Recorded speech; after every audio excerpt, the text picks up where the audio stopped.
Detroit Free Press and News spent years trying to track down those secret messages. They reveal a relationship between the mayor and his chief of staff that was far more than professional. It was apparently filled with love and lust. September 12, 2002, during the trip to Washington, D.C., Christine Beatty writes, "Can I just come and lay down in your room until you get back?" Kilpatrick responds, "Yes." The next morning, Kilpatrick, "They were right outside the door," referring to the mayor's bodyguards. "They had to have heard everything." Beatty, "So we are officially busted." Ha ha. The mayor, "Ha ha. Damn that. Never busted. Busted is what you see. Ha ha." Beatty, "Ha ha. Damn. So they have to walk in before you can see busted. Ha ha." The mayor, "Hell yeah."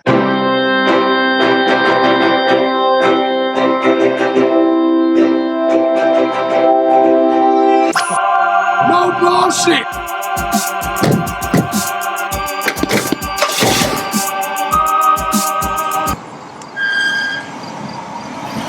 No bullshit.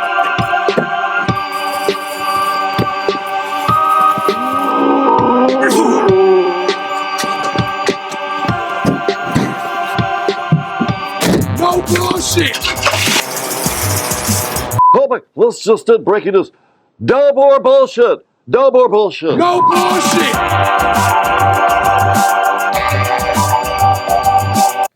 Hey, yo, how about that? Huel Perkins' greatest hits. Hell yeah. Damn.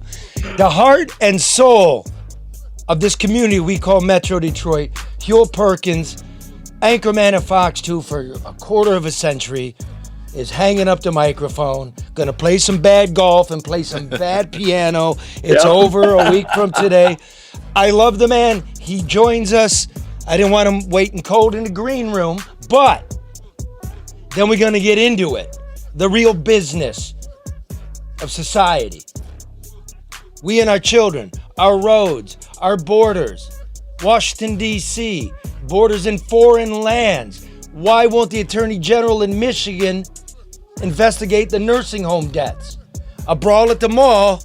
Karen predicted it, right?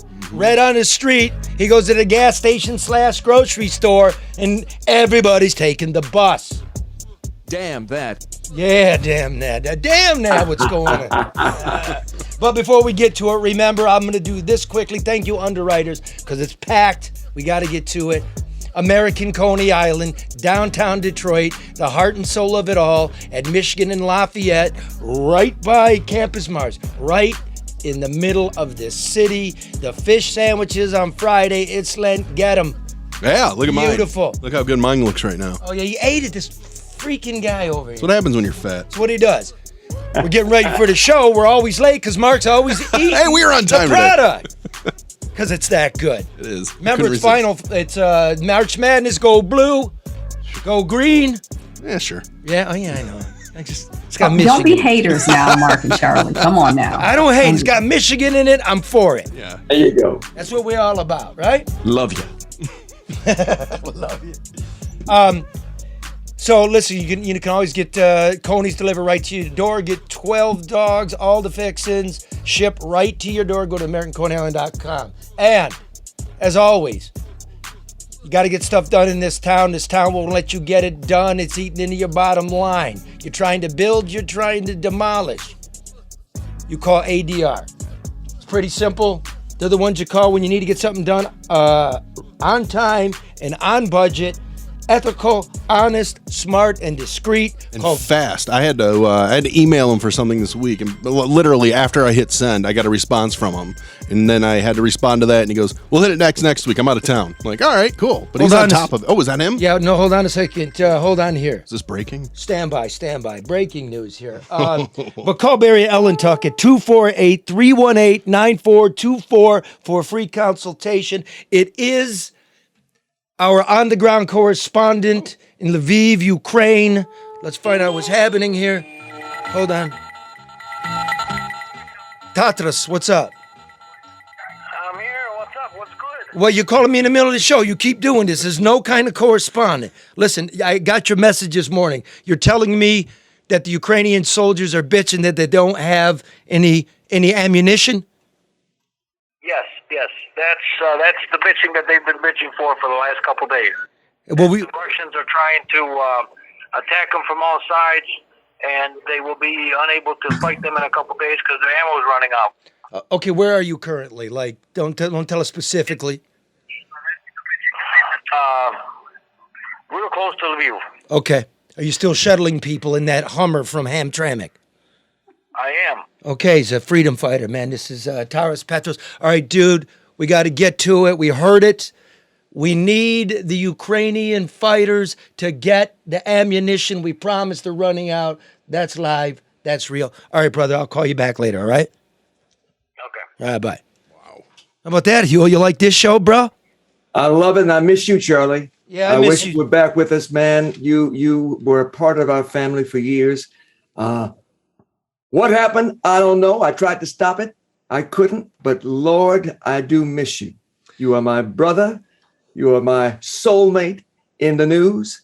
And I'm old. Time for me to go. Time for young people like you to rise. And I'm old, bro. I'm old. Karen's got pins in her foot. Hey, I'm not old though. I'm clumsy, but I am not embracing old. Okay. She's a brilliant woman, but she can't walk well. It's okay. It happens. Let me do this, Huel, because I learned it from you. And we'll go into all that.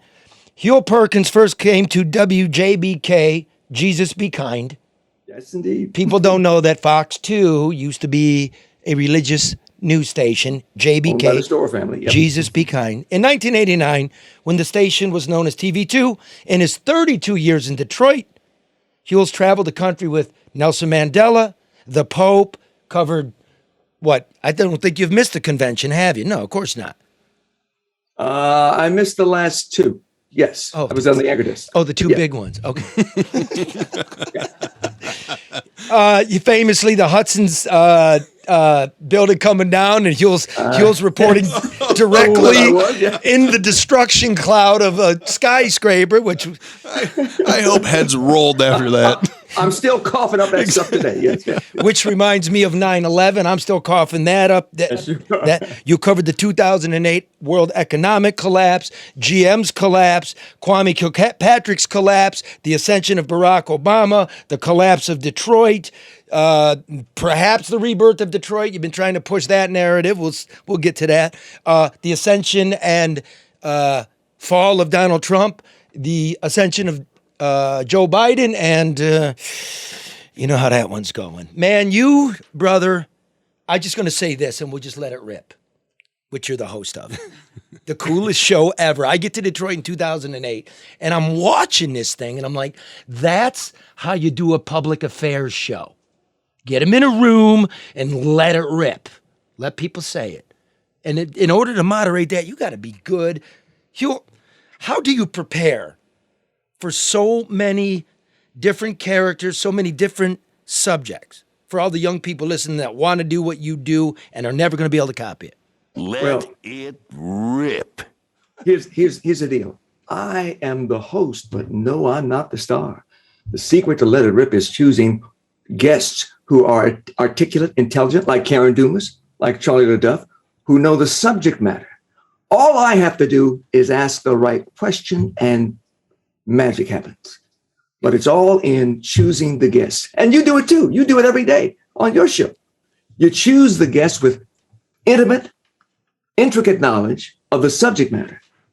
And you just prick that sphere of influence, that sphere of knowledge, and it just pops out. It rips. No. See, here's the thing, man. I've been around now, right?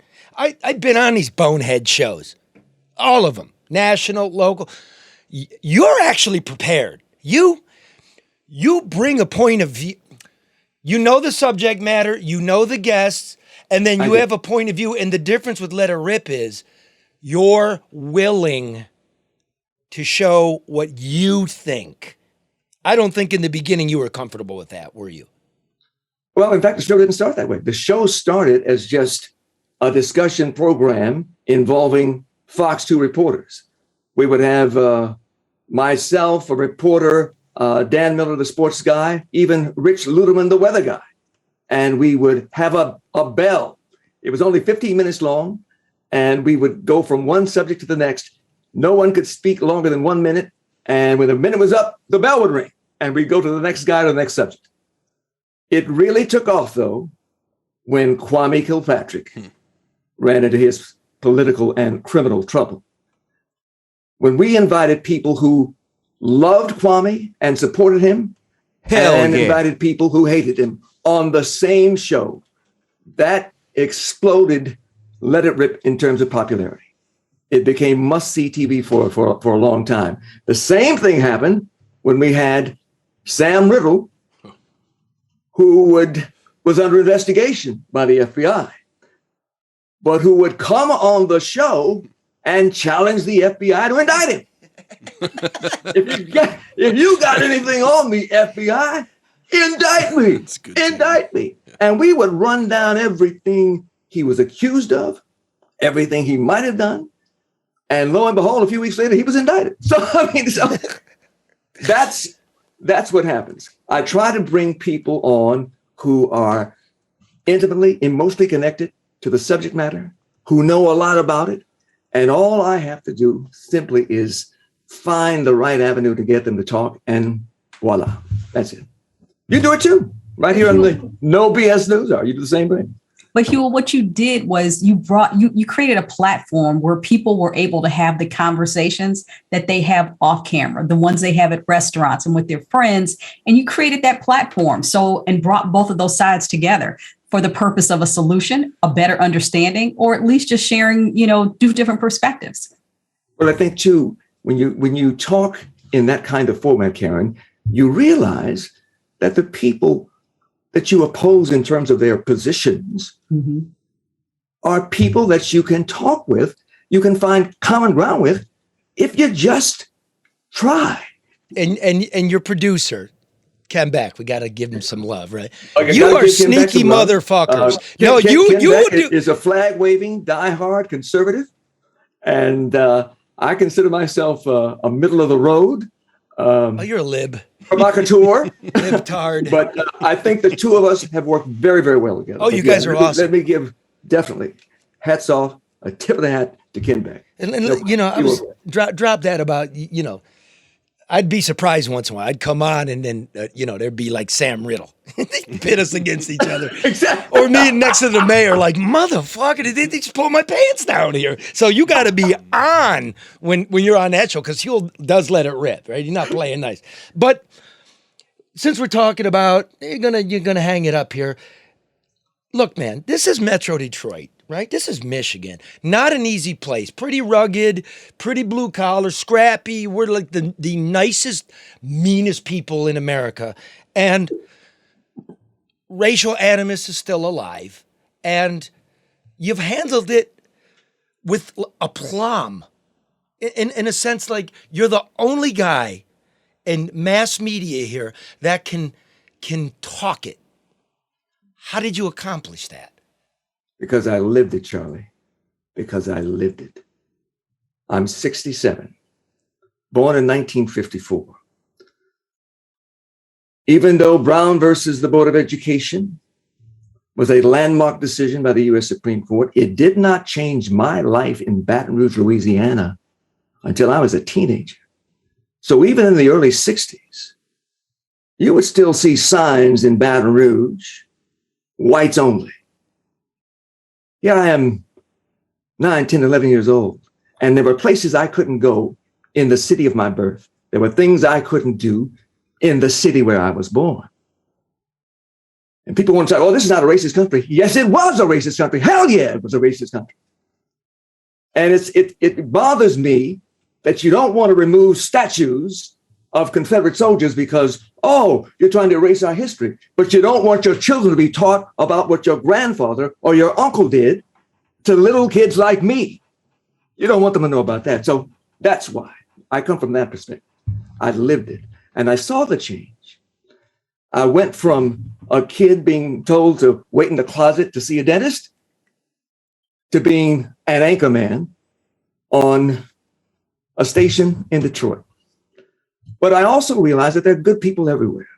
The change in this country did not happen with us alone. Yes, I praise Martin Luther King Jr. I praise Rosa Parks. But there are other people who are also involved in that fight who are white, who are totally different from me. So I learned early on that the people you think are enemies can sometimes become your friends. It just takes a process of engagement. And I've never believed that anyone comes into this world hating. You don't come into this world with a closed mind. Most of us develop our attitudes based on our experiences. And because over the years, I was allowed to grow and to achieve, I want to be sure that everybody has that same opportunity, no matter who they are, no matter where they're from. Now, I talked about what happened when I was a kid. You know, when I moved here to Michigan, my first home was in Birmingham, Michigan. They spray painted the words "No N-word" in Birmingham on my garage door in the early 90s. Really? While I was an anchorman on TV. In the 90s? In the 90s. I'll show you the article. Wow. But here's the thing. I knew they must have been stupid because they misspelled Birmingham. But anyway, the point is, though, I believe in the ultimate goodness of people, no matter what their behavior, no matter what their backgrounds. I believe that somehow, some way, we can connect to each other, despite sometimes the beliefs, the prejudices, the biases that keep us apart. See, and that, brother, TV news. Your legacy's bigger than that. Your legacy is that which you say, which has taught us to be better with each other. Yes. In the end, that's because I mean it, bro. Like, you're a spiritual center, at least to me. You've been so kind to me, gracious to me. You taught me. You walked me through things. You advised me. You're a rock. I think we're going to miss that. And I don't think, along with Monica Gale, your partner of a couple decades, are leaving, that's ever going to be replaced. I don't know. You know, there's an old Paul Simon song, and the lyric goes, "Every generation throws a hero up the pop chart." Bill Bonds, to me, is the greatest anchor in Detroit. He had his troubles, he had his foibles, he had difficulties here and there, but I think he was one of the greatest communicators. He was a mentor to Rich Fisher. Rich Fisher was a mentor to me. I have been a mentor to Roop Raj. And so a part of Bill was in Rich, a part of Rich is in me, a part of me is in Roop. He's different, but I think he will bring his own value to that anchor desk. He will bring something special to the generation he serves. And so I don't think that anybody is irreplaceable. I'm certainly not. And I'm just going to enjoy watching it all unfold on TV. Huel, when you got here, I mean, it was Bill Bonds, Mort Krim, 4 and 7 battling each other. How good did it feel when you finally got that show rolling and became the highest rated news program in Detroit? Well, we were, but look, it was a team effort, not me. It's not just me. Oh, come on. You were the anchor. No. I'm It was me. Man. I'm the ringmaster, but I'm not the star of the show. I never felt that. One of my great talents is finding stars. I found Charlie LeDuff. Thank you. I saw Charlie LeDuff. At first, I was reading some of his articles. He's a brilliant writer. Let me tell you, you know this. His books are phenomenal. Mm-hmm. They're poetry. They're meaningful. They're emotional. If I could, I'd turn this first book into a movie. But anyway, I recognize talent, and I think it's important for us to accept characters, not the standard network news guy. I'm the anchorman. Indubitably. No. You got to be real. And what I saw in Charlie LeDuff, I have never seen in anybody. But I saw him do, I think it was Hold the Onions. Mm-hmm. And I was fascinated. I said, I got to get this guy somehow, some way. I went. That was a total ripoff of Let It Rip. You know that. Don't you? Well, I didn't know that. It was crazier than Let It Rip. Now, no, it was much crazier than Let It Rip. Well, yeah. I mean, you guys were singing. This guy got something over here. I think we can go. I think we can go. We can go crazy. We don't do that on Let It Rip. But I went in to Dana Hall and I said, look, we need to get this guy in, and somehow, some way. He appeared on Let It Rip a few times, and I said, he's going to bring something special to our reporting that you're not going to see anywhere else. And I don't remember what piece it was or what you did, but it was. I took a shower with Sam Riddle before he was going to prison. That's how I first saw you. Yeah. But no, that was interesting. But you've done other pieces that have just been so moving. When you talk to mothers who've lost their children to murder, when you go out in the streets, when you golf through the streets of Detroit, when you take a boat ride along the river, you did things that no one else ever did before. And you were a big, big part of our success. No question about it. But that's I think, my greatest skill, recognizing talent. Charlie Lanton. I know people think it's crazy. Yeah, right now. But look, again, the secret to Fox 2 success back then, characters. Oh, yeah. Characters welcome. You're going to see something on Fox 2 that you won't see anywhere else. Was that and not compelling television? Was that not the golden that was the last golden age until the next golden age. Exactly. In my memoirs, that 2008 till 2018, that 10 years was insanity. It was. What a crew. Andrea Isom. But we covered it better than anybody.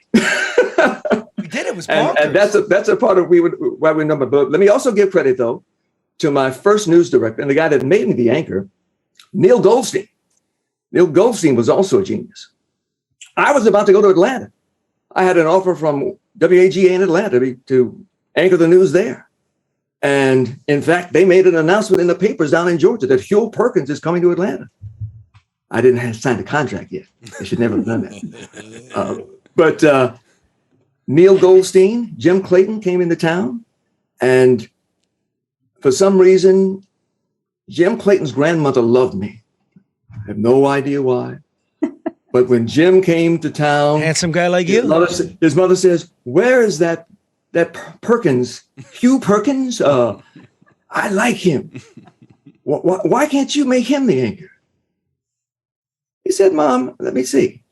He called. He said, "Have you signed the contract yet?" I said, "No." He said, "Well, come back in. You're going to be the lead anchor." That's how it happens. That's how it happens in TV. I'm leaving. I'm going to leave if you don't give me something. That's right. You're right. And look, and I tell young people all the time, you don't have to leave, but let people know that there's somebody else interested in you. You never know how much people will love you when they know that somebody else wants you. See, I never listened to that, Huel. I was just like, fuck it, I'm done.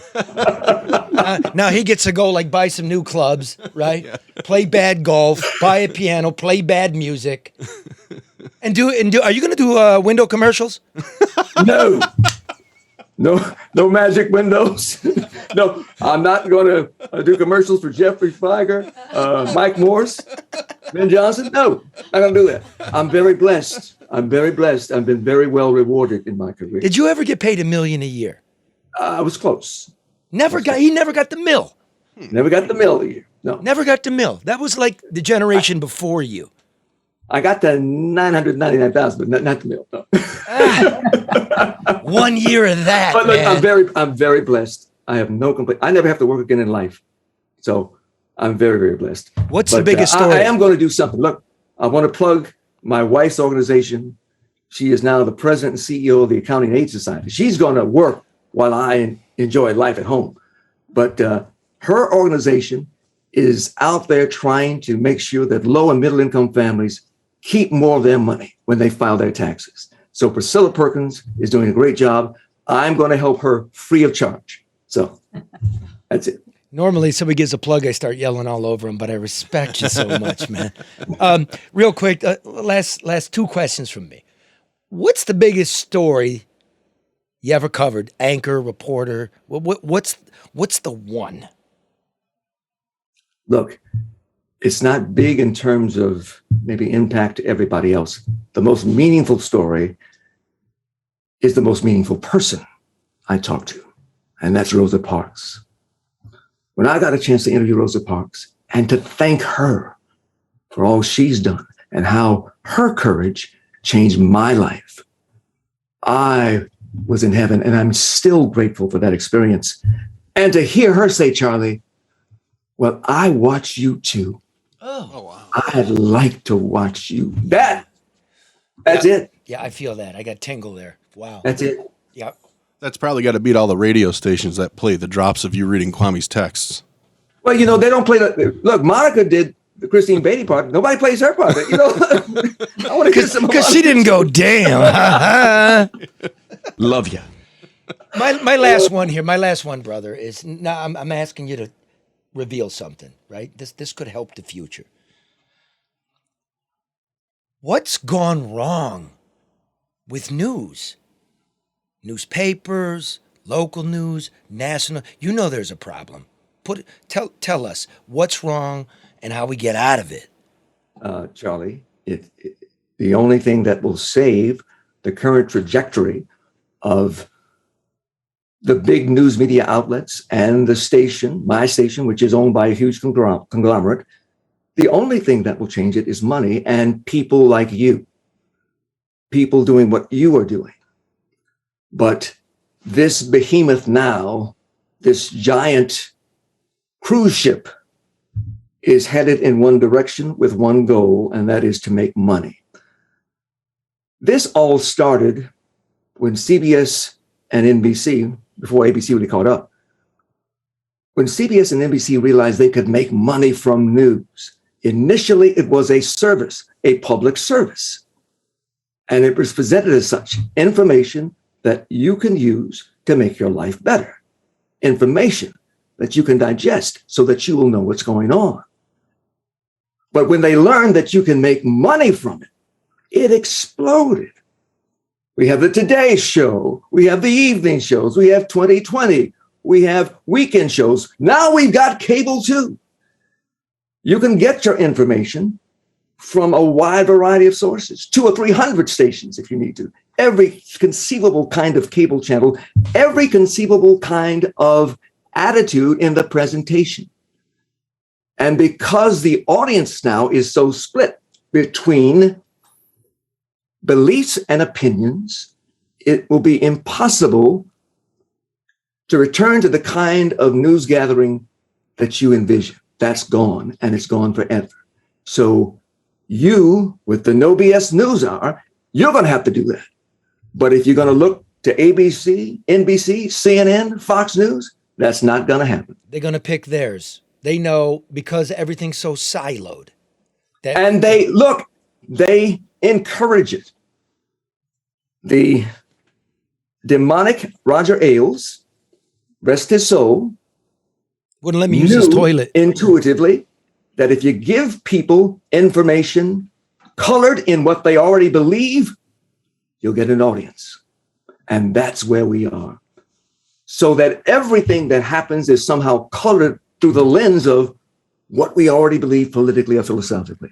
And that is the problem, and it's not going to stop. It's getting so bizarre. The people who watch Fox News feel comfortable there. They won't leave. The people who watch MSNBC feel comfortable there. They're not going to leave. And they won't hold their own wing to account. No. Like what I'm trying to, I'm getting, and it's starting to really weigh on me, which is I'm not a Democrat or a Republican. I'm a member of the community. And I got to call it as I see it. And once you do it, you start getting the, you don't say anything about Republicans. It's like, forget about the Republicans. I want to talk about the old people dying in the nursing homes, something that we all care about. But we kind of don't. Or do we? I don't think it's lost, Huel. Do you think it's lost? All is lost? No, not all is lost, but it is forever changed. It is forever changed. That is just the way it is. I mean, time marches on. And so you're going to have to be the voice in the wilderness. You're going to have to be out there. You have investigated both Republicans, Democrats, Independents. You don't care who they are, what they think. You care what they do, because that is the greatest indication of who they are. And so if people are dying in Michigan and New York and dying because of poor decisions, yes, we mentioned it. We talk about it. We certainly mentioned it on Let It Rip. You know that. Yes. Dr. So, Lab Coat. Yes. But that is what is necessary. And all I can say is, my brother, keep up the good fight. I love you, man. Are we going to golf? I love you too. I love you too, brother. Yes, I'm going to golf, but look out, because you know I'm bad. And I'm going to write some amazing music that only I will love. You going to write rap tunes? You going to write rap tunes, bro? Don't get me started with rap now. I already tried that, Charlie. It didn't work. But before you go, Huel, let me publicly say just how much I appreciate you, what you've done for me as a person, as a professional. You've been there.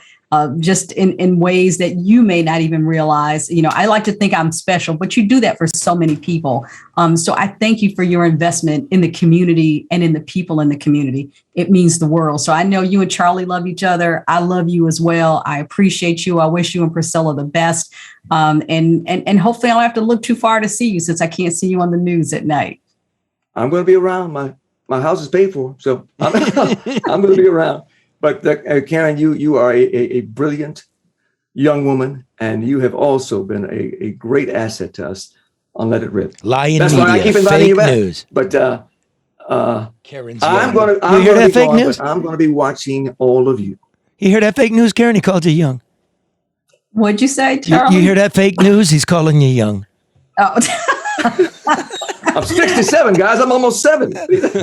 Wow. And Huel, I just wanted to echo what both Charlie and Karen said by saying, You had me at hello, Jerry Maguire, 2000. Ha ha. thank you. And to Monica, Gail, Yep. life well lived, job well done. We love and respect you. And that's the end of that era, but not the end of good lives. Thank you, thank you, thank you. Monica and I appreciate you all so much. Huel Perkins, ladies and gentlemen. Love you. He got out before that whole place collapsed. He goes, I went out number one. When I left, there was no, go get him, Roop. Get him, brother. Come on. He's so damn good, man. Yeah. And honest, right? All right, listen. But Huel's a good person. Yes. And I always say that good people make good professionals. Like, you have to bring your personality to the job that you do. So, I mean, his heart is in all that he does. And we're better for it. Indeed. Now, listen, before we get to the rant, I just want to let you know that interest rates are going up. You heard it this week. I got a strategy. You call David Hall at 866-CALL-HALL or chat with him and his people at callhallfirst.com. Callhallfirst.com. Dig it, I had this thought. I can give you the time is now, free appraisals, all that. Okay, you know that. You listen to this program. Money's getting tight. Think about this. If you need money and you have an asset, where's that money? What asset is that? It's your house. Stick with me here. David, I'm going off script. If you need cash quickly, don't get a home equity loan in that way. They're higher than a mortgage. They're higher. 5, 6 now, something like this, right? Mortgage rates are still at historical lows. Think about refinancing your house, getting a nest egg, lowering your payment, right? Mm-hmm. They're still low. And if you're like, what am I going to do if I need cash, kids going to college? Don't do the home equity loan. Think about that refinance. And then, of course, if you're buying, you know where to go. 5,000 5-star reviews, right? If you're just refinancing because you want to do something with the kitchen, refinancing's the way. If you're looking first-time homeowner and there's a house out there you want, get the mortgage in place so you're not standing in line because the dude with half cash came in before you. Get it done. David Hall, 866-CALL-HALL or callhallfirst.com. We use them. We stand by them. Good people. And aren't the appraisals free right now? I'm seeing that on their television Yeah, I said that. So I assume that goes I could through tell you all too. about that, and it'll get done in 5 days. And if you don't want to come in your house, they can do it virtually. All of that, but they're going to take care of you. Now, before we get to Todd Bensman, right, to discuss what's going on our southern border, I want to bring you, my musings from this week. They're very hard for me, because so much is going on. I try to figure out what's going on with you that's also going on with me so we can talk about us. And this week, it came to me. My daughter is learning to drive. And there I sit in the co-pilot's chair, barking out lane-changing etiquette while tossing out shiny pebbles of dull adult anxiety. Look at that, I said to her. She freaks. I'm pointing to the gas station marquee advertising gasoline at $4.69 a gallon. And this ain't LA, right? This is 9 Mile. I say to her, you're learning to drive at a time when gas is the most expensive it has ever been in human history. You should remember that. It's fucking dad, right? So I start thinking about the 45-cent per gallon gas tax Governor Whitmer dreamed up one day in the back of her state chauffeured SUV. Thank God that didn't go through, because if gas hits $5.14 a gallon, my kid's going to be hitchhiking to school. Either that or taking the smart bus and then having to walk a final mile. Turn here, I instruct my daughter. Unable to explain the virtue of the so-called Michigan left. You got to go 1/8 of a mile to make a left and then go back 1/8 of a mile, which is a 1/4 mile. And at these prices, that means it's a fucking nickel every time we want to go left. Who came up with this? So we pull into the bagel shop. The prices there have gone up too. Actually, they skyrocketed. An 8-ounce orange juice sells for a whopping $4.99. For some math, at that price, orange juice is going for $79.84 a gallon. Jesus. Holy crap! I look up from my thin billfold toward the voice. It's the guy standing next to me staring owl-eyed at the cash register. Bro, prices are never coming back down, are they? He says with a muted terror. Not with all that money they printed over the last 20 years.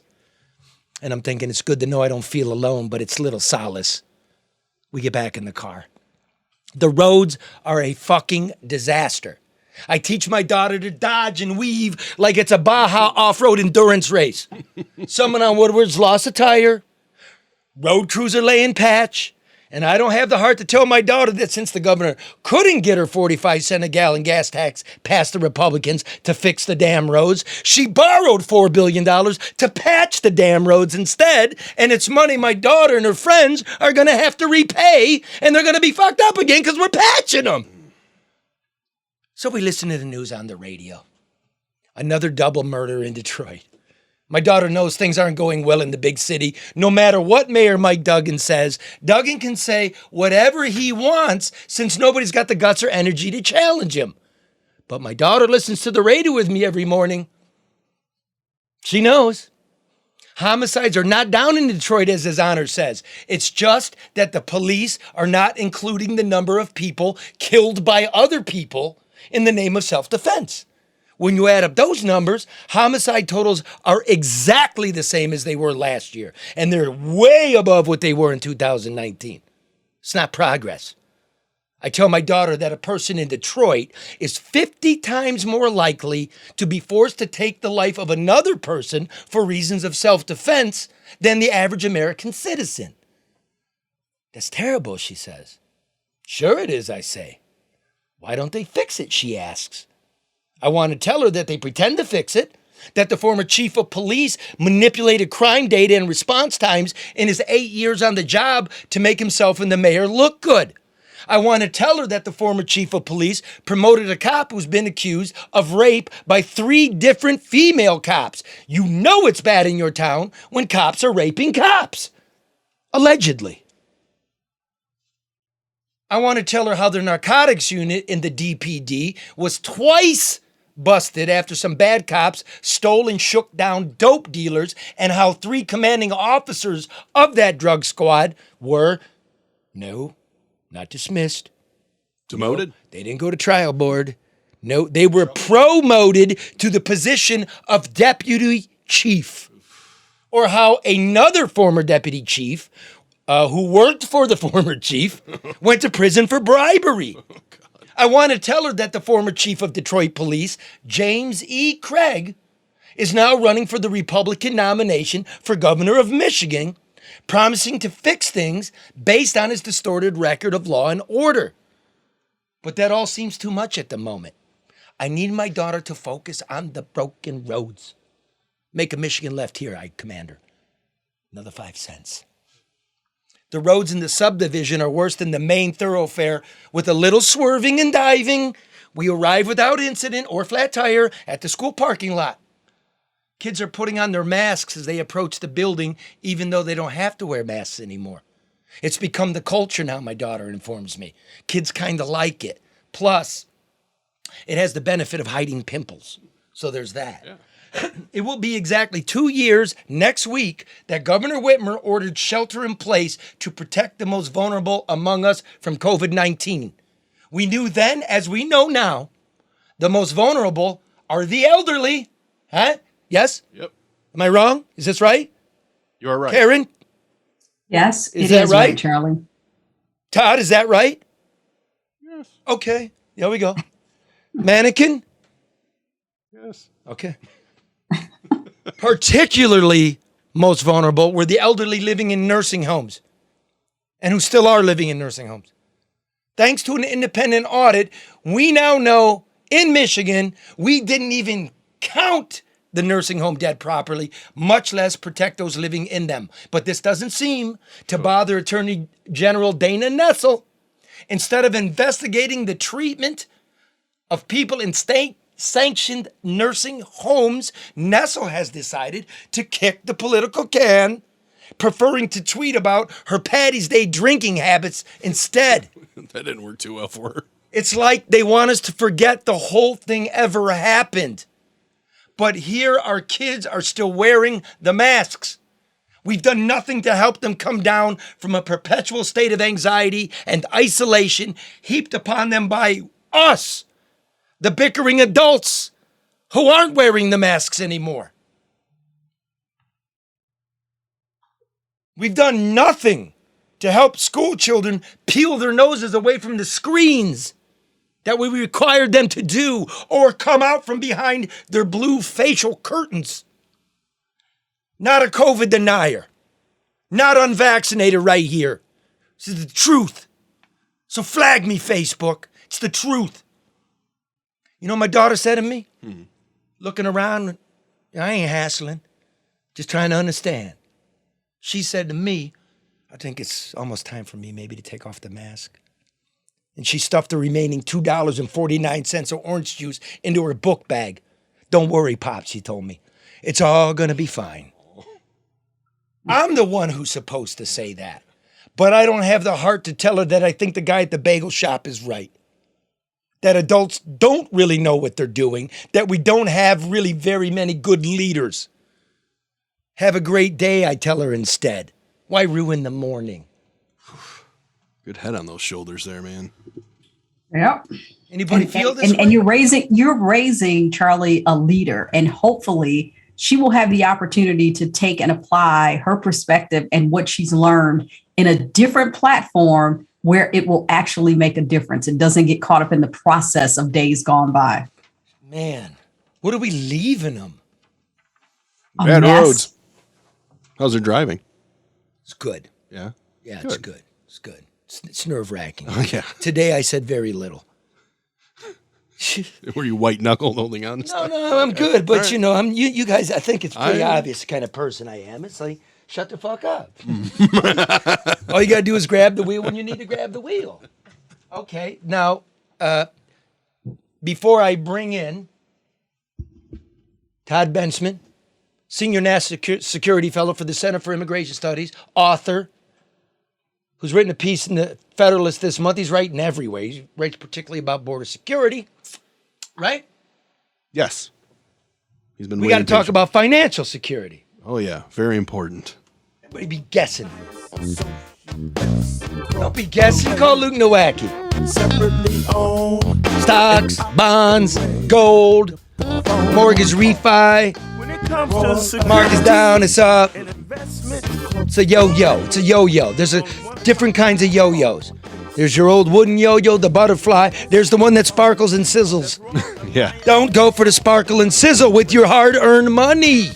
Let Luke yo-yo it. Luke Nowacki has X-ray vision. He's not blinded. Maybe it's Bitcoin. I don't know.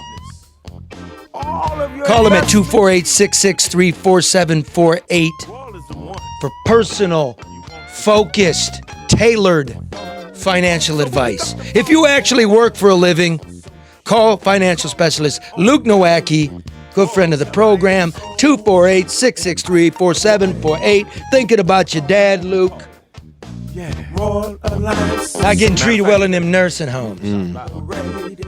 That's a conservative man as well. You know, you have to be when you're doing money. Money? Yeah. Oh, God, yeah. Call me. Hell yeah. Hell yeah. All right. Todd Bensman. What's up, brothers? Good to hear you. You're muted. I'm sick of muting. I'm sick of I'm sick of Zoom. I'm sick of blue face masks. I'm sick of all of it. I'm sick of this guy from Pfizer every 2 months coming on. Gotta get another shot.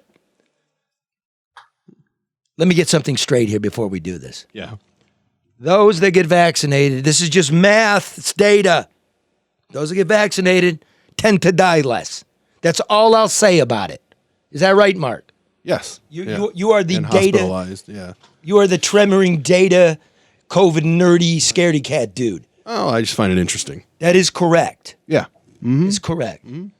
Otherwise, I'm live free or die. Do what you're gonna do. What are we gonna do? Good thing this thing really wasn't the bubonic plague because we're all gone. Yeah. So that's what I say. Is that right, Karen? It's true. Whatever you say is true, Charlie. I like that. I like that. Say it again. We'll record that and whatever you say. Whatever you say is true, Charlie. Okay, Todd. Todd Bensman, how are you, brother? I'm doing well, thank you. Very entertaining in the green room here. Are you liking the program? Yeah. God, man, I hope I can bring the energy, but I don't know if I can compete. No, I've been listening to you on all of these wonky political guys, you know, all the guys that wear striped tie type podcasts. You're good. Okay. And I can't compete with those striped tie guys. I don't want to. It's not, you know, it's not getting to the people, all the people. So listen, Todd, I wrote a story about Issam Bazi, a Venezuelan national who's on the terror watch list with quote unquote highly derogatory information attached. It's classified, can't know what it is. They ship him up here to Dearborn. Now, you picked up on and done way more and way better work than I did. Let me just ask this, because then I know you're just going to run with it. Have you ever heard of a guy on the terror watch list being allowed into the country? No, of course not. It's not done. It's not allowed. Somebody who, the ones that come over the border, especially, those guys are detained, interrogated, everything that we can figure out about them, whether they'll cooperate, whether they're with other people, whether they've got some kind of plot, who their smuggler was, what route they took, where they get their money, all sorts of, there's a lot of material to collect from these guys. And as soon as we're done with them, they're out. We deport them to somewhere if we can't send them to their home country. So the thing about your piece that really struck me was that that guy's running around pursuing an asylum claim of all things, because not only do you not get permission to leave detention and evade deportation, but you sure as hell don't get access to the U.S. asylum system. So this story's not over. I know we haven't had much to report lately, but that is an important story, and I think maybe you and I may be the only ones still to have written about it. I know we've gotten some. You were on Fox with it on Tucker, and I'm glad. But I'm just kind of surprised that nobody else has picked up. This is a nonpartisan, apolitical. So. I'd be happy to be on MSNBC. Like this is the safety of the community. This is after years of surveillance on ourselves and cameras and ubiquitous law enforcement and other governmental agencies in my life. Like, this is what we get. Well, it was a hell of a scoop. And I think I must have had half a dozen people send it to me because that's in my wheelhouse fully. And I was really glad to see that you did that and that you put it out there like that. And, at some point, somebody's going to have to write about it. He's probably going to get surveilled. I'm sure that they are watching him. Somebody's watching him. They have criminal predicate since he's on the watch list. It's the TSDB list. So it's the main one. It's not some sub list or something like that. He's on the list. And highly derogatory, so I'm sure that, right? Highly derogatory information, meaning this isn't you're related to some guy that knows the guy. This means there's some credible connections. Yeah, and on top of that, he it looks like he is listed as what they call a Category 5 group member. Normally, those are kind of like a neutral threat. I mean, it's not good to have a terrorist group member in your country. We still deport the heck out of those people. But in this case, he's a Category 5 with this substantial derogatory intelligence on him. And the FBI says that he's a flight risk. So like, what part of flight risk don't you get, ICE headquarters? I would really love to know who made that decision. And I think that there are 8 or 9 congressmen and women who are interested in that too. So I don't think we're quite done with this thing. And that's you pushing it, because I know like 2, and they go silent. I can't get an answer of something that is meaningful and to show you where this is at. Okay, this is my opinion, Todd, and you can address my opinion. And again, nonpartisan here. Bush was awful. Obama, I don't know what he got done. Trump was awful. Biden's probably as bad as Bush. That's my opinion. But I'll say this. The Inspector General of the Pentagon did a little study of the 60,000 Afghanis that we brought in. And as you all know, I support bringing them in. They'll be good for the fabric of society. They were our allies. We don't leave them to die. We got room for this. But at least, according to the Inspector General, at least 4 dozen of these people we let in weren't properly vetted. They have ties to terrorism. One guy, at least, in the footnotes of this report, they found latent fingerprints on a bomb, and that dude's running around here somehow, and we don't know where they are. Is that right, Todd? Well, yeah, that was a credible report. It's coming from the OIG, and it doesn't get better than that. I was surprised that they were able to get that out so fast. And this was what Republicans were arguing all along. I mean, it really pause you there. It's a Democratic administration, so this is even bigger than that. The fact that it even gets out. Yeah. But nevertheless, what it shows, I mean, again, I think it's nonpartisan. These are Homeland Security matters. Blue and red are all one on these things. There should never be a case where Democrats or Republicans ignore things because it looks bad on whoever's in office. And unfortunately, I think that's what's happening here. But it's an OIG report. They are going to the Pentagon and DOD and the FBI and all the different agencies that are involved here are going to have to fix the problem.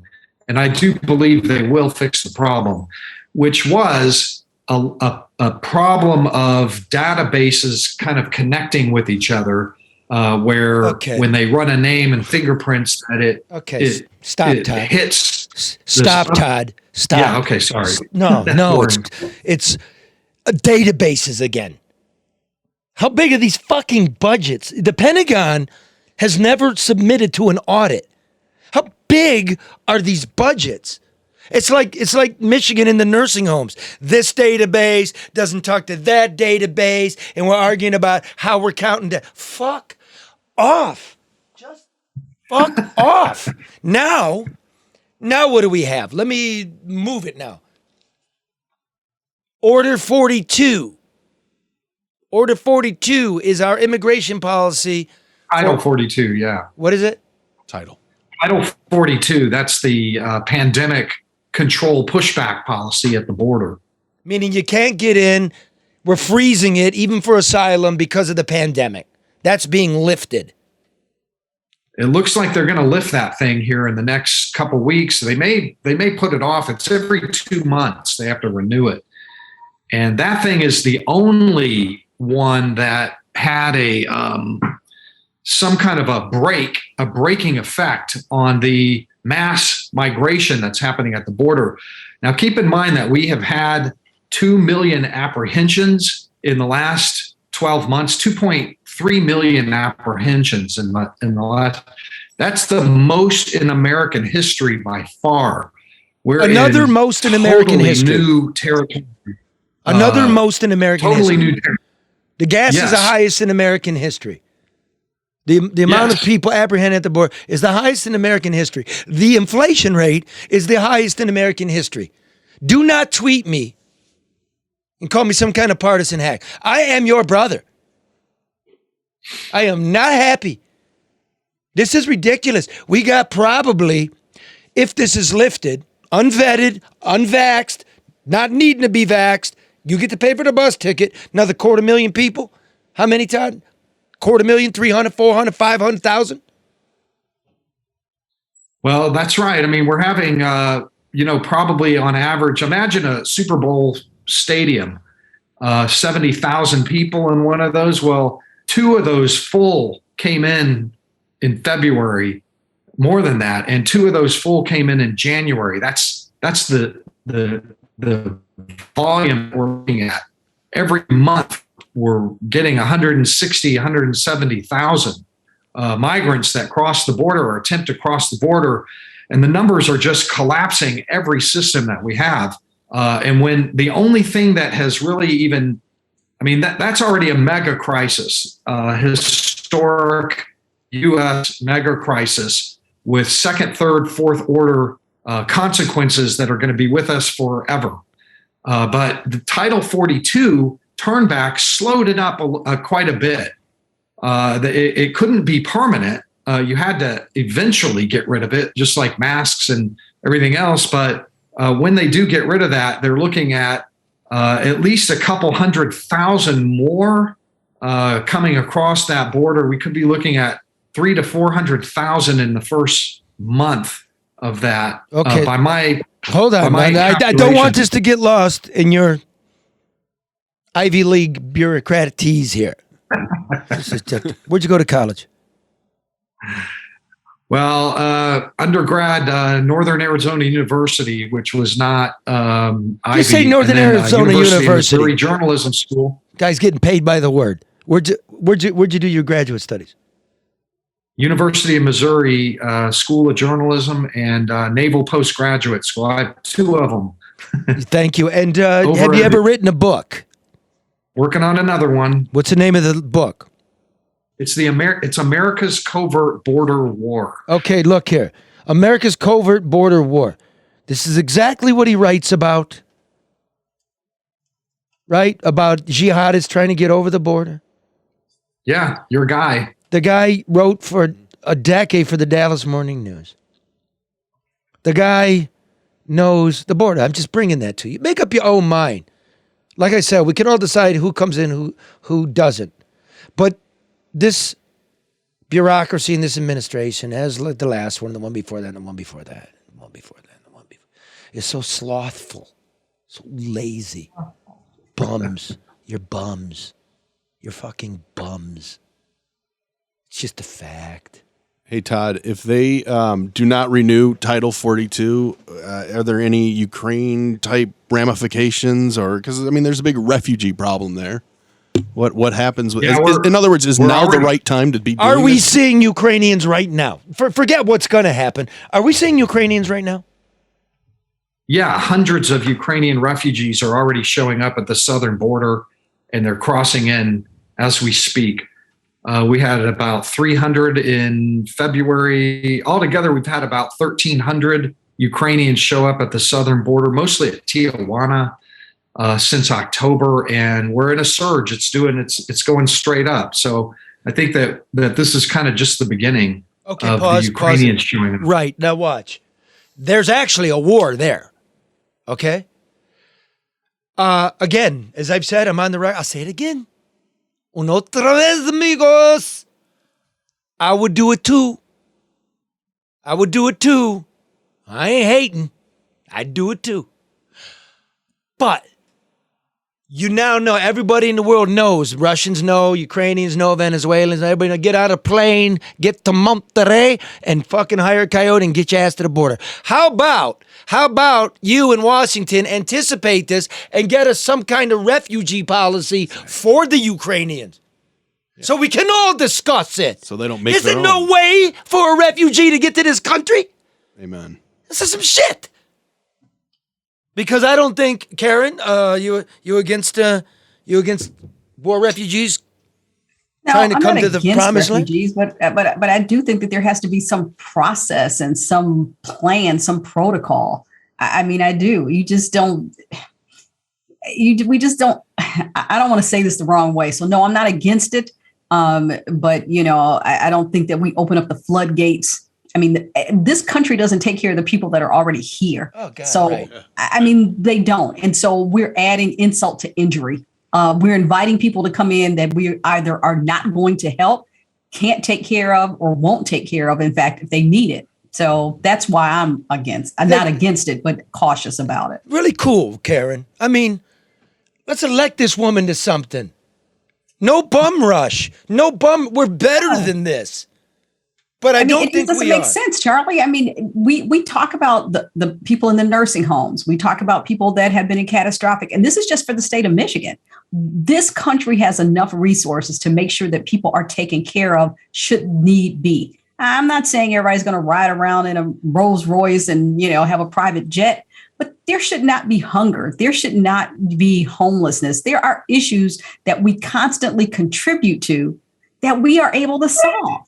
And it just doesn't make any sense to continue to add burdens to those unsolved issues. It just doesn't. And Todd makes his last point here before we move on. Go on, Todd.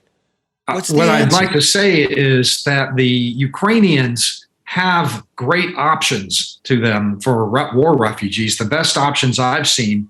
For one thing, the EU has opened up the borders of all 27 members to Ukrainian refugees for 3-year residences with full access to the job market, work authorization, and their healthcare systems. They could pick any one of those countries.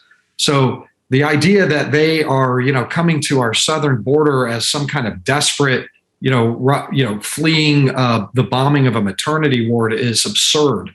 These people have great options where they are in their own neighborhood.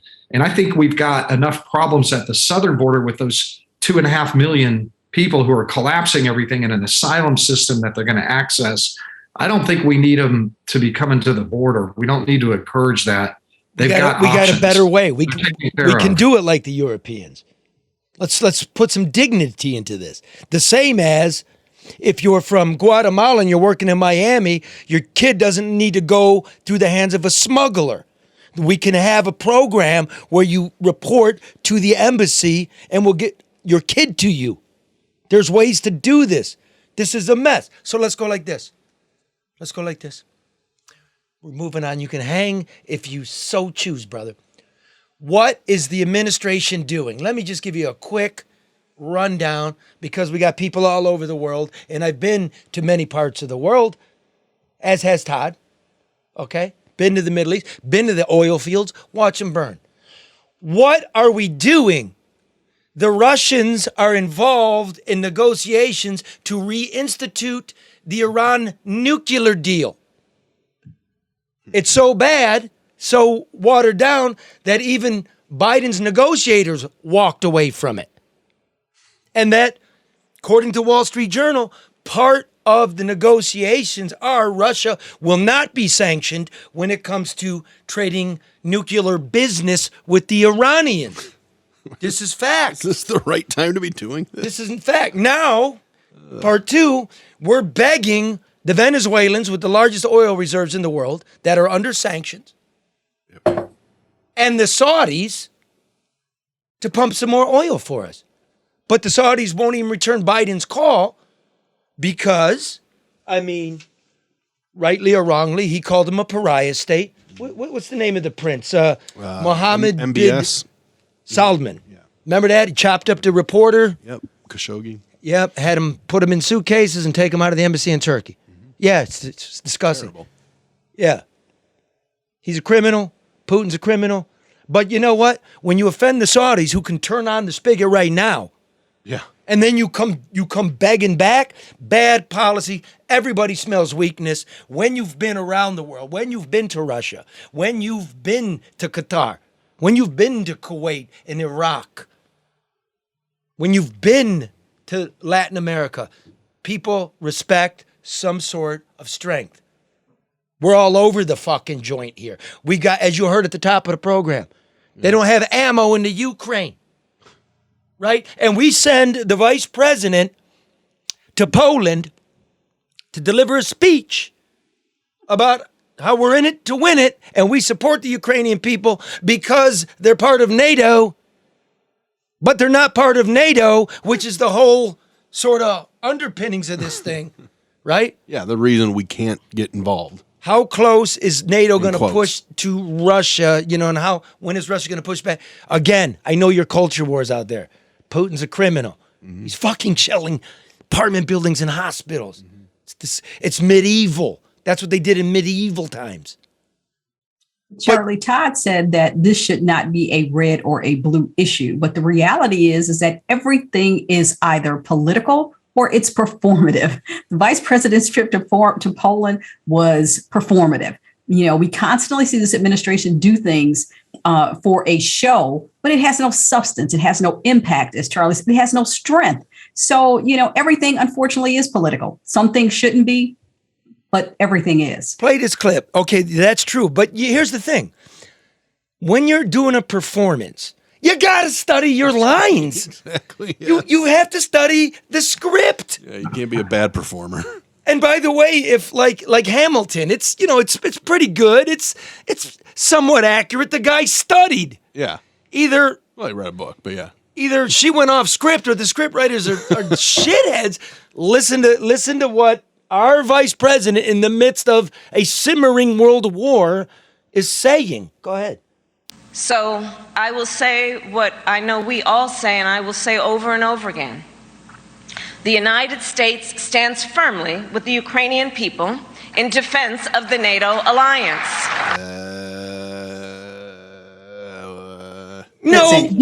Somebody said this, Charlie. We got what you voted for. I mean, everybody got caught up in the hype. When we've said this before, I'm not even going to repeat it. You got what you voted for.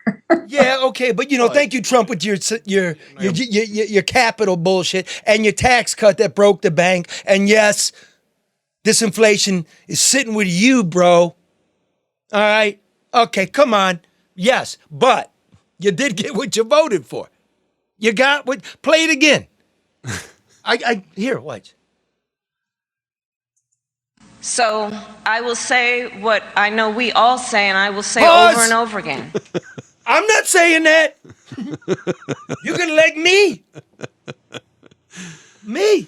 I don't know. Yeah. I don't know how she cannot keep the NATO Ukraine thing straight. That's the most basic thing. Well, we heard her explain the basic aspects of it before, right, on radio. But it's beyond me. You all right? Madame, изучает. What? Historia. Study history. What are you doing? What are you doing? Well, maybe she learned not to laugh. For the sake of my daughter and this gasoline. And we're begging? We're begging? No. Okay. Todd. Yes. is like, what have I gotten myself Oh, into? Todd's here? loving it. He's loving it. I've watched this podcast. He's actually smiling on this one. This one's fun. Yeah. This one's fun. She has been a disaster on every stop she's gone to. That's what blows my mind about Let's it. bring Todd in for the final thought. Todd, she not our immigration czar? Yeah, I don't know. I don't know if she ever accepted the job offer on that one, because I think she grudgingly went down to the border a couple times, but she went to a spot that had like 3 or 4 walls, so there's like no action at all there. Every time those guys go down there to the border, they go to where there's nobody crossing. So, what kind of a border czar does that? You go down to the river and you watch them come over. But anyway, yeah, Kamala Harris is a different person when she's sitting in the White House. I've been studying her primary candidacy lately because I'm writing a book, and I'm having to go back into what she was saying and doing. And she's just a chameleon. It's all. She's just she just says whatever she has to at the moment. Oh my God! Wait! I got a new song. Wait, I got a new song. Kamala, chameleon. Yeah. You come and go. Chameleon Harris. That's Do what not come. politicians do. I mean, Nah, and, she's the worst of them. she wanted to be in the White House. She didn't get any support in her nomination to be president. So, okay, Biden make a promise to the Black people. I'm going to find you a person of color so you will continue to vote for me and maintain your Black card. And he did. Here we are. Here we are. Here we are. Yeah, Right. and he's just teetering on the edge of life, it seems like. So, she actually is like one heartbeat away from holding the office. Yeah. We've got, 3 years to go. And she will be my president. And Should that's be. the way it goes. Somebody just reminded me too. One of our listeners said, "Remember, she called Joe Biden a racist when they were running. Like people think that all this stuff goes away now that we're friends and okay, we work together. So did she really not think he was, or was he? And now it's okay that she works for him." She was running. Okay. Yep. Okay. Hey, Todd. Yes. Did George W. Bush stink? On what issue? Like terrorism in the border. On terrorism, I thought he was pretty good, except that he made the Iraq mistake. Oh, hold on a second. Let me just check the obscure file down here. But my opinion was that he should have invaded Iran instead. But that's a whole other novel. Okay, and what about the border? He's cut from the Republican cloth he's from an agriculture state. So he's a guy who kind of came from. He stunk. Yes or no? Did he stink? Yes, he stunk. In my opinion, it was mixed. He wanted to do a worker program, like a Bracero program. I don't think it would have worked. But he never did it. So when we're talking about the records that are being set, they're George Bush records. They're George Bush records. And it all comes from NAFTA. NAFTA was pushed by his daddy, signed by Clinton, overseen by Junior, and it's been run away since. That's more or less correct, is it not, Mr. Big Book Writer? Yeah. Yeah, I think so. Yeah. That's why I have a Pulitzer Prize and you don't, because I can communicate it. That's why I'm in a basement and you work for a really august think tank with all those books behind you. That's what it got me. Lower level, Charlie. Lower level.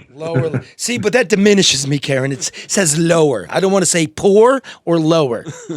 Okay, well, we don't say poor, but we don't say basement. That sounds so like a struggle sub-level. word. I just want to say sort of geographically challenged.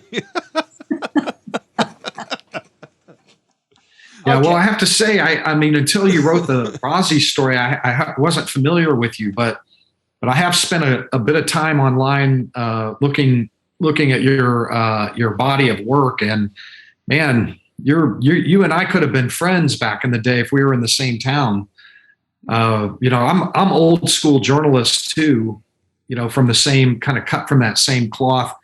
I was listening to you guys talking about the state of television news and journalism in general earlier, and would have jumped in on that too, because I'm like right there with you guys. It's all fallen to pieces now. We don't do what we used to do. Well, we're gonna. Look, we got Huel. I love it. Huel now calls himself middle of the road. That's how fucked up this is. Like, remember L. Brooks Patterson in Oakland County? Oh, yeah. The head honky in charge, Yep. the racist and death penalty guy. He goes, the Republican Party's so whacked out, I look like a centrist. Well, the extremes are pushing everybody to the They middle. are, man. I'm not moving. Don't make it your identity. Not moving. But here's what we are going to move towards. Yes. Oh, they're scared of us. Attorney General Dana Nessel of Michigan decides to wait until 4 o'clock on a Friday, which is after we're off the air, knowing full well it's a spiritual, human, and legal war going on here about the nursing home death count. Here's what she puts out after we're off the air. It's not over, madam. Not over. Puts out a memo, says, quote, the characterization by legislators and various media outlets suggesting that the Michigan Department of Health and Human Services intentionally underreported and misrepresented the number of COVID-19 deaths at long-term facilities is not supported by the Auditor General's report.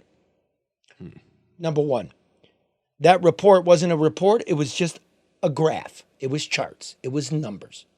The numbers show these things to be off by 42%. So bullshit, madam. Number two, you're right. The analyses are simply distinct. What the Auditor General and the state Whitmer's health department came up with two vastly different numbers. She arrives at the conclusion that they are simply distinct methods of trying to reach the same number, albeit of a different set of facilities. What? What? Well, why not count all the facilities? Yeah, like New York did. Like you misled us. You mean you're counting some facilities and not other facilities? We all thought you were counting all the facilities, but even the facilities you weren't counting, when the Auditor General looked at the facilities you were counting, that number was off 25%. The nursing home hubs where you commingled people was off 25%. Thus, Madam Nessel writes, comparing the counts is largely meaningless. Moreover, neither count was generated through malice or ill intent. And most importantly, neither the health department or the AG, the Auditor General, suggests that any law has been broken. Well, how would we know? You're not going to look into it. How would we know that? Now, here's the news. New York did it again.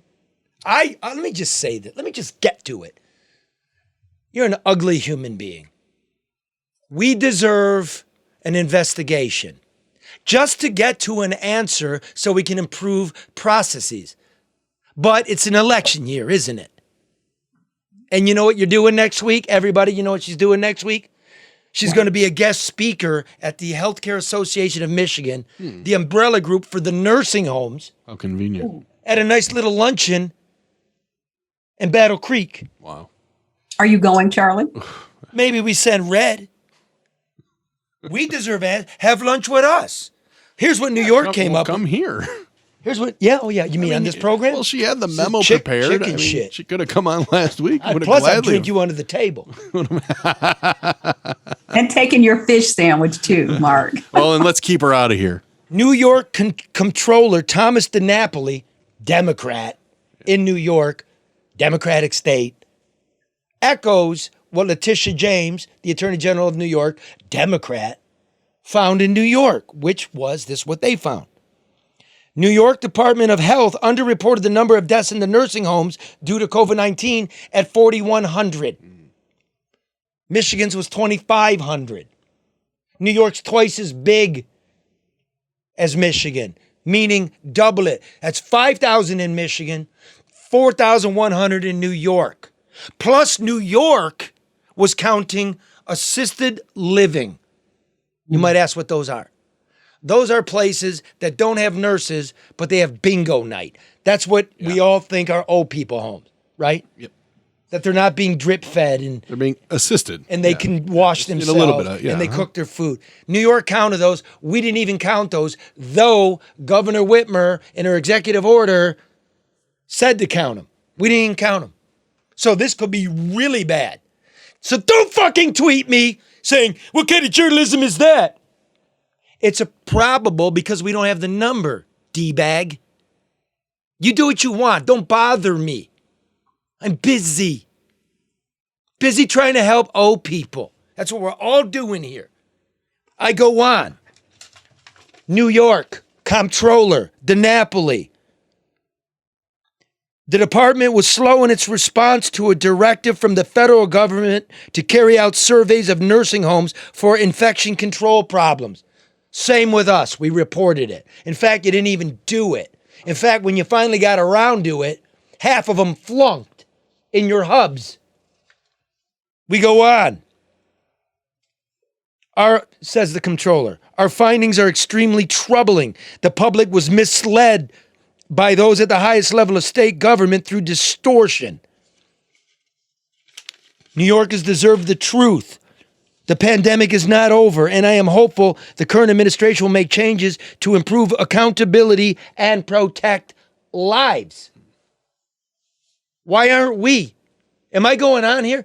Should I just get off the air now? No, I was just looking at her memo too, that last line, based on the preliminary review of the ongoing efforts, no further investigation is unwarranted. They don't want to do another investigation. I'm thinking about, because it is an election year, that would make me more likely to vote for her if she actually did an investigation in it. Yeah, not if what you're going to uncover would compromise her position and stance and what she said. No, that wouldn't make sense. Oh, I don't know. Says the comptroller of New York, rather than providing accurate and reliable information during a public health emergency, the department instead conformed its presentation to the executive's narrative, often presenting data in a manner that misled the public. There is no other way to say it here. Yeah. You are garbage. You failed in Flint. You failed with Nasser.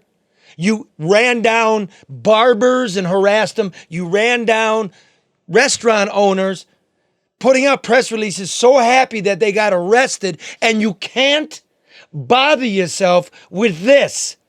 You're no friend of mine. Those other press releases, I bet, weren't on a Friday at 4. This from the Empire Center. Where you bury stuff, of New York. Think tank. Much like my good friends at the Mackinac Center for Public Policy. They worked hard. They got the data. Here's what they found. When you commingle people, like we did, and the governor's now pretending she didn't, and Healthcare Association of Michigan saying they never instituted it, which they did, because if you you made a COVID bed, put up a plastic sheet, called it a COVID ward, every bed in there, you got 5,000 extra bucks. It was a financial incentive. Plus you had your hubs, the 21 hubs that failed the inspection reports. 9% additional deaths when you commingled people in nursing homes. An average of 4.2 people a facility. We deserve an investigation. You won't do it. I challenge you to come on the program. You can't. I'm smarter than you. I do my job better than you. We all do. We just want good government. And honest answers, Charlie. That's the thing. Like, we're not stupid. People aren't stupid. And they're tired of being treated and talked to as though they are. Republican governor Rick Snyder was a fraud. All those people around him that put the Flint water deal together, those lawyers and whatnot, and contractors, all the big boys, Republicans and Democrats. Fraud. I call it where I see it. You know what? I live here in Michigan. Let me tell you this. My city council, Democrats. My state rep, Democrat. State senator, Democrat. My 2 senators in the United States, Democrats. My governor, a Democrat. The mayor of Detroit, a Democrat.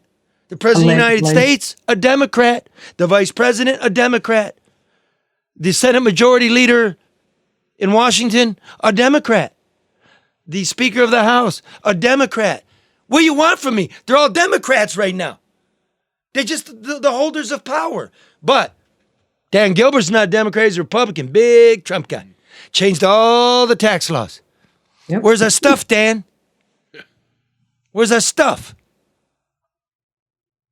So give me a break. Karen, did we get the Gucci video? I haven't seen this. This is wild. Karen, Yes. set this up here. Because you called it. Let me set it up to your setup. I'll set up your setup. Go ahead. Karen was talking about they're opening a Gucci store in one of Dan Gilbert's buildings and make it look good, or to get the urban element out of the suburban mall because of behavioral issues. Something like that, Karen? Yes, Charlie, that's the nice white man version of it. Let me tell you what I Thanks for meant. white-splaining. I'm a mulatto. Thanks for I'm mansplaining saying, it. and I've said this before, urban teens, black people love designer couture. They like it. They buy it. They spend it. Their expendable income supports a lot of these brands. A lot of them influence some of the designs in the brands. But the behavior of some of that demographic is not welcome, or it's frowned upon at the mall here in Somerset in Troy, Michigan. So when they announced that they were going to place a Gucci store downtown in one of Dan Gilbert's buildings, someone in that organization said it was part of a trade-off deal for extending the lease at Somerset. Maybe they were thinking about closing. And it's going to also be accompanied or joined by a sugar factory, which is that's going to be another mess.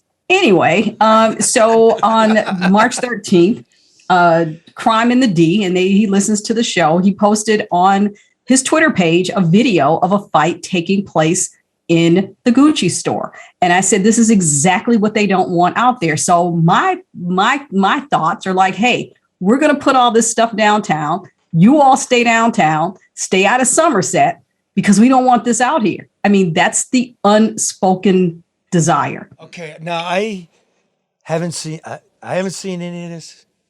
Okay, get ready. Okay. Your sister stole my soul.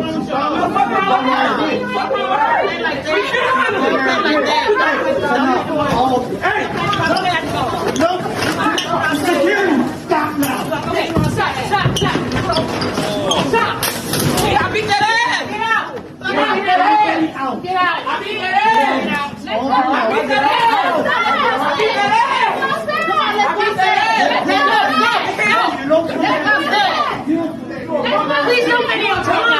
Now, notice they also have a Tiffany bag in their hand. I mean, this, and I'm telling you, if you go, I hate Somerset. I don't like Somerset. I don't like it at all. I don't like how they treat people. I have not liked it for years.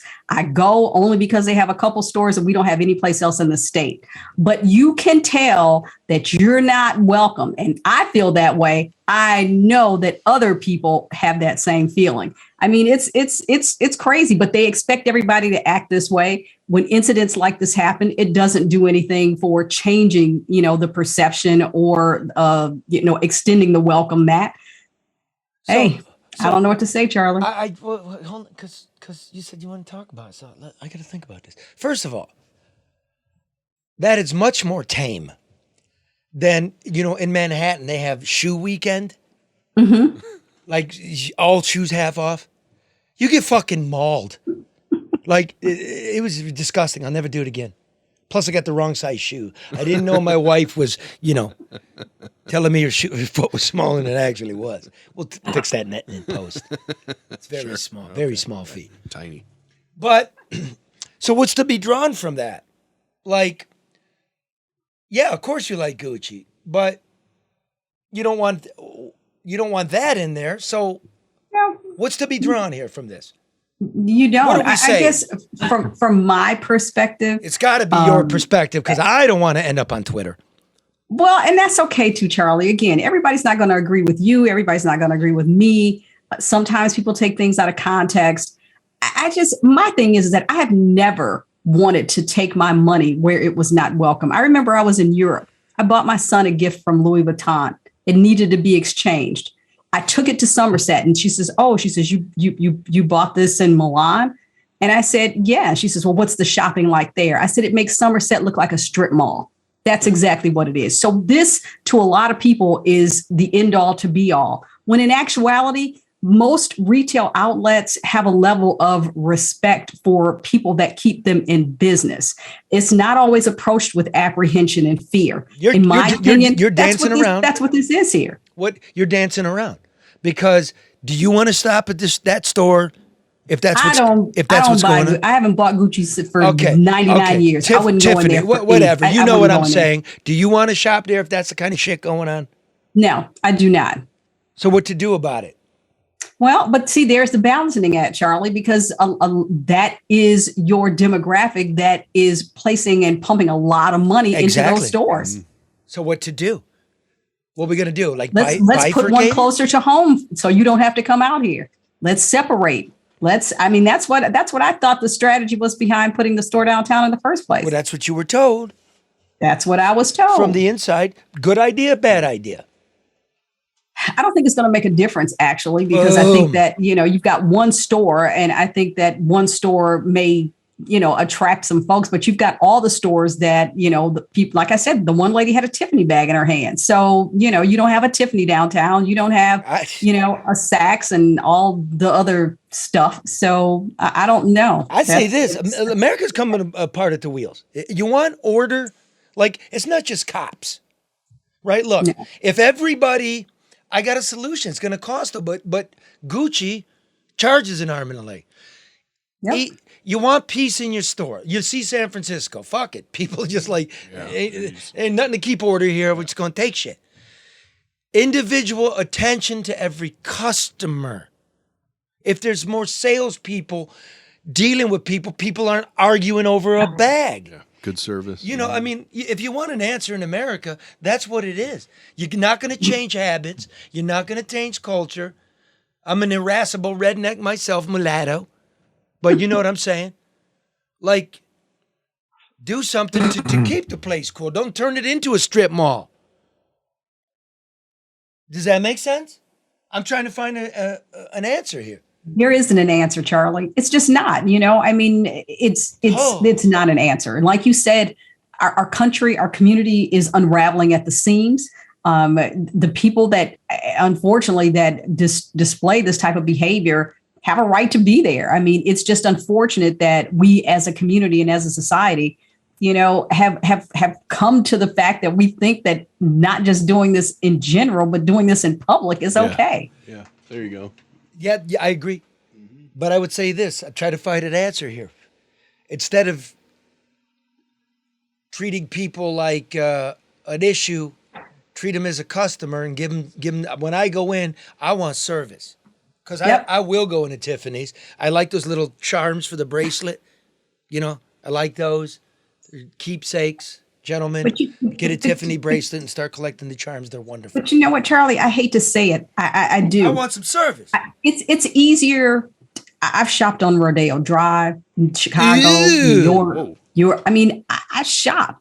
But I am not going to beg you. I'm not going to take my American Express and put it on my forehead to prove to you that I am deserving of courtesy and attention.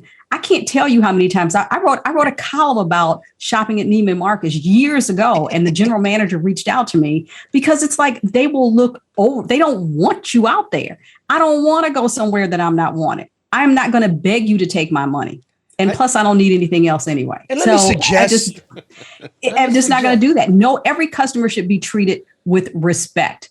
Give me some service. Prove to somebody that, they do. You know where you get service? Do I have to show you my bank account to get you to say, may I help you? You get service in Chinatown. When you want to buy a Folex, when you're buying that Folex, too. I mean, they got nothing but time for you. Let me get the Folex. They Fifth Avenue, Canal Street. I mean, people understand the importance of retail and the value of a customer. So, oh my God, she shopped everywhere: Milan, Rodeo, Canal Street, wherever they want her. Oh God, only if they want her. We gotta have her do a makeover. She's gonna dress me. Ooh, with her furs. I can hear you guys. Don't talk about it like I'm not she was here. still We're here. not done. This isn't over. Okay. Okay. So anyway, speaking of which, So act right, everybody. Summer's coming. Act right. You know, stay calm. You deserve the respect that you show. Yes, you deserve to be there. Yes, you're welcome to shop. and staff, But, staff the shops. We, like spend Right. some money on some help. Give people attention in the high end stores. I get mad when I got to sit there and like, I want to see one of those little danglies on the bracelet. I want somebody to help me. I like going But you going walk into into those the store stores. and they point you to a certain area. It's like, okay, maybe that's not what I wanted. I remember like going somebody into bought those me a stores Gucci because you gift do book. get I help. took it back. I didn't want it. It's like, no. Again, I like going into those stores because I'm not used to somebody walking up to me and saying, "Can I help you as a personal shopper?" Yeah. And guys with small children, if you ever go into one of those high-end stores, take your small child. They love you. Really? Yeah. Okay. Then you're cute to them. Then it's charming. Take my kids there. You got daughters, right? Yeah. Oh, yeah. Take your little daughters. No. Oh, isn't that sweet? No. Buying mama something really nice. He doesn't know what he's doing. He's going to spend an arm and a fucking one pair of gloves and a scarf. $1,500. No thanks. And then they give you a card, say, come back. And you're like, fuck that. No way. Because you're trying to look cool, like I've been here before. Yeah. And then it's $1,500 for some gloves you're stuck and a paying for it, scarf. yeah. I'll never be back. Yeah. Ever. I don't get it. Yeah, and then that's the next part. Then you don't get any, if you know what I'm saying. Oh, well. You're gonna spend for that stuff. Okay, now, you know what I'm saying. I know what you're You know what saying, I'm yes. saying. We'll fix that in post. But no, we won't. Now, finally, on a more earthy level, regular folks try to navigate gasoline and hamburger and what we're going through. Needs. We don't ever get on the news, but this is the no bullshit news. So, our intrepid reporter, comedian Detroit Red, goes to the grocery store gas station to check up on your disposable income. He brings you this report.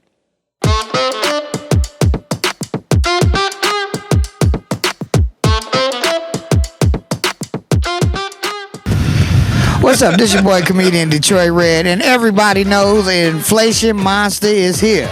From the grocery stores to the pumps, we out here today to find out how people feeling about not getting as much bang for their buck as they used to. Chicken costs what pork used to cost, pork costs what beef used to cost, and now beef is just a poor man's dream. The people can handle it by something like packs for $15, $16, $20. Before I buy chicken like this, $3, $4. Now it's $12, $15. Right. It's very hard, you know. Let me ask you this. You in the gas station, you cook chicken, a lot of workers come here. Do you hear them complaining about these gas prices? Man, I hear this every day, man. It's every day. Tired of these prices, man. $4? Now, I'm taking it you drive back and forth to work? Yes, sir, every day. So what were you spending on a tank of gas? Every day, I'm like pumping like every 3-4 days. I drive a V8. So what that cost you to fill him up? Like $80 full tank. And that's 3-4 days back and forth to work and everything else. It's not worth it, man. I'm thinking about going on the bus for real. You know what? I'm thinking about taking one of them electric scooters they got around here and use that. Has it cut into your hanging out time?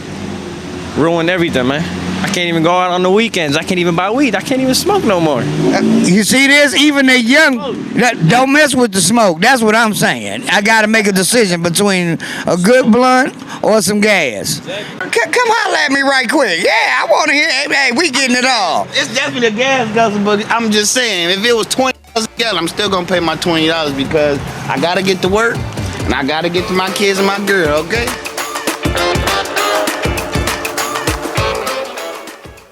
No truer words. Red was on the east side. Karen shops there too. Hey, that's right on Jefferson across from the post office. I know exactly where Red was. Right by his house, the bum. You hear that though? You got us by the balls. So here, let's bring this all back around. I need some competent people who've been around the world and understand how things work.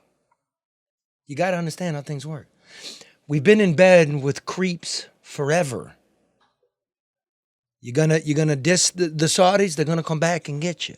It's called realpolitik. You want to fuck with the Mexicans?